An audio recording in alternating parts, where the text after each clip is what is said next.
मंत्रिपदाचा राजीनामा दिल्यानंतर संतोष देशमुख हत्या प्रकरणात धनंजय मुंडेंना सहआरोपी करण्याची मागणी जोर धरू लागली। हत्येला कारणीभूत ठरलेल्या खंडणी प्रकरणाची बैठक ही धनंजय मुंडेंच्या सातपुडा बंगल्यावर झाली होती असा आरोप भाजप आमदार सुरेश धस यांच्याकडून करण्यात येतोय। त्याविरोधात विरोधकांनीही आता मुंडेंना आरोपी करण्याची मागणी केली। मात्र सरपंच हत्या प्रकरणात दाखल केलेल्या चार्जशीटमध्ये धनंजय मुंडेंविरोधात कुठलाही थेट पुरावा नाही, त्यामुळे त्यांना तूर्त सहआरोपी केले जाणार नसल्याची माहिती खात्रीदायक सूत्रांनी माझाला दिली। दरम्यान मनोज जरांगे आणि अंजली दवान यांनी मुंडेंविरोधात पुन्हा एकदा एल्गार पुकारलाय।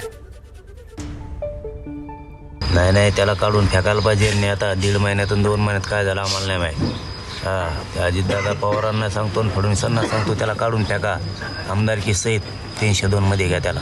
धनंजय मुंडेंना माझा चॅलेंज आहे, मी त्यांची आमदारकी रद्द होईपर्यंत लढणार आहे आणि माझी आदरांजली संतोष देशमुखना।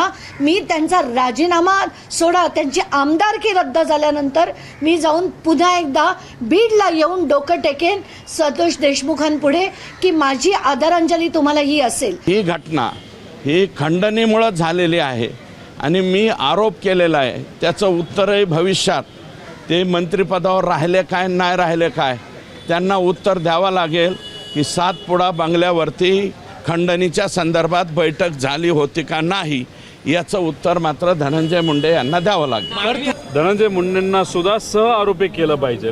ते एक्स्टॉर्शन आणि त्या पद्धतीची बैठक कुठं झाली असेल तर धनंजय मुंडेंच्या घरी झाली होती, त्यामुळे सुरुवात तिथं झाली असेल तर सहआरोपी धनंजय मुंडेला केलंच पाहिजे आणि पारदर्शक पद्धतीने या सगळ्या गोष्टीचा तपास झाला पाहिजे। एबीपी माझा, उघडा डोळे बघा नीट।